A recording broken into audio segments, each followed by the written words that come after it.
नमस्कार। ब्रेक के बाद एक बार फिर केकेडी न्यूज में आपका बहुत बहुत स्वागत है। तो लगातार जिस तरीके से आपको अपडेट हम दे रहे हैं अतीक अहमद और अशरफ के हत्याकांड के बाद, और लगातार जो अपडेट आ रही है, तो लखनऊ से एक अपडेट आपको फिर दे देते हैं। डॉन ब्रदर्स की हत्या पर नंद किशोर गुर्जर ने ट्वीट किया है, भगवान के घर में देर है लेकिन अंधेर नहीं। ये नंद किशोर ने ट्वीट कर बताया है, जिसने जितना बुरा किया था उसे उसका फल भुगतना पड़ता है। तो इस तरीके के ट्वीट लगातार देखे जा रहे हैं जब से अतीक अहमद और अशरफ की हत्या हुई है। लगातार कल रात के बाद ट्वीट पर ट्वीट और बयान पर बयान लगातार देखने को मिल रहे हैं। ट्विटर हैंडल पर जिस तरीके से अखिलेश यादव ने, मायावती ने विपक्ष को घेरा है, और उस तरीके से साथ ही साथ अगर बात करें तो लगातार बयान पे बयान आ रहे हैं और ट्वीट आ रहे हैं। उसी ट्वीट के दौरान एक लखनऊ से ट्वीट और सामने आया है, जहां पर डॉन ब्रदर्स की हत्या पर अब नंद किशोर गुर्जर ने भी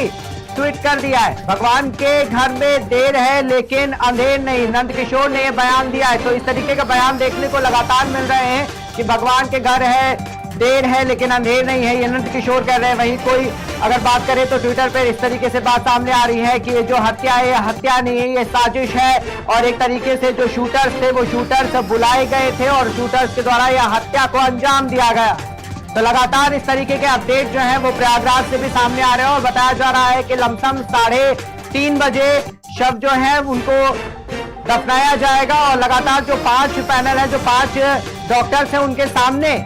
पोस्टमार्टम लगातार चल रही है। तो इस तरीके की जो अपडेट है वो सामने आ रही हैं, और लगातार अपडेट सामने मिल रही है। जिस तरीके से राजधानी लखनऊ में भी हाई लेवल की मीटिंग बिठाई गई, और हाई लेवल मीटिंग के बाद में लगातार अपडेट सामने योगी आदित्यनाथ के भी आ रहे थे, और साफ तौर पे ये कह दिया गया था कि जैसे ही हत्या हुई उसके बाद में ये बता दिया गया था कि जो प्रशासन है, प्रशासन मुस्तैद रहेगा, और कोई भी अनावश्यक इस तरीके से कोई भी वाहन हो उसकी चेकिंग करी जाएगी, कोई भी पोस्ट हो या फिर जो भी बॉर्डर पर पोस्ट हैं उनको भी चेक किया जाएगा। कोई भी बिना चेकिंग के वाहन नहीं सामने निकाले जाएंगे पोस्ट से। तो लगातार इस तरीके की खबरें भी आ रही हैं, और कुछ जगहों पर चाक चौबंद पुलिस नजर भी आ रही है। अगर प्रयागराज की बात करें तो हत्या के बाद लगातार प्रयागराज में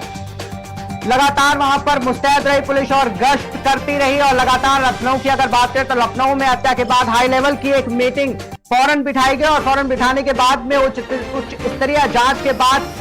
रिपोर्ट भी तैयार कर दी गई है, और उसके बाद मंत्रालय को रिपोर्ट भी भेज दी गई है। तो इस तरीके के अपडेट सामने आ रहे हैं। लगातार अगर आपको बता दें तो अतीक और अशरफ की जो हत्या हुई है, हत्या पर बयानबाजी लगातार जारी है, और लगातार विपक्ष जो है वो बयानबाजी कर रहा है एक तरीके से, जिस तरीके से मौका मिल गया विपक्ष को बयानों को लेकर के। और लगातार अब चुनाव भी नजदीक है, अगर कहा जाए तो नगर निकाय चुनाव चंद दिन बचे हुए नगर निकाय चुनाव को लेकर, और ऐसे में इस तरीके की हत्या हो जाए, और वो भी एक पूर्व सांसद की हत्या हो जाए, और वो सांसद होने के बाद में गैंगस्टर भी था, जिस तरीके से गैंगस्टर की भी हत्या अगर हो गई है, और उसके बाद में अगर कहा जाए तो चुनाव नजदीक है, और चुनाव को देखते हुए ये जो जिस तरीके से जो अपडेट आ रही है, जिस तरीके से जो पक्ष के और विपक्ष की तरफ से जो बयान आ रहे हैं और जो ट्वीट आ रहे हैं, वो ट्वीट को भी देखा जा सकता है। मायावती भी कहीं ना कहीं तंज कसते हुए पुलिस प्रशासन पर, और उत्तर प्रदेश की जो पुलिस है उस पुलिस पर भी कहीं ना कहीं तंज कसती हुई नजर आई है। और वही अखिलेश यादव ने भी एक बड़ा जो शब्द उठाया है, और उन्होंने भी कहा है कि जो पुलिस प्रशासन है उत्तर प्रदेश का, जो कानून है वो कहीं ना कहीं कमजोर है। तो अखिलेश यादव को भी इस तरीके से बयान सामने आया था, मायावती ने भी कहा था, ओवैसी ने भी इस तरीके से बयान दिया था कि उत्तर प्रदेश की कानून व्यवस्था है वो ठीक नहीं है, और आम जनता अगर सेफ अपने आप को करे तो किस तरीके से सेफ होगी। अगर इतने प्रशासन और इतने पुलिस फोर्स के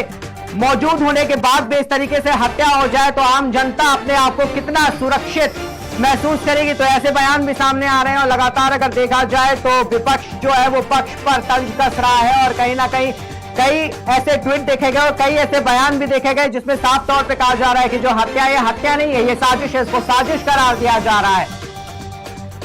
तो अतीक और अशरफ की हत्या के बाद लगातार जो अपडेट है वो अपडेट सामने आ रहे हैं।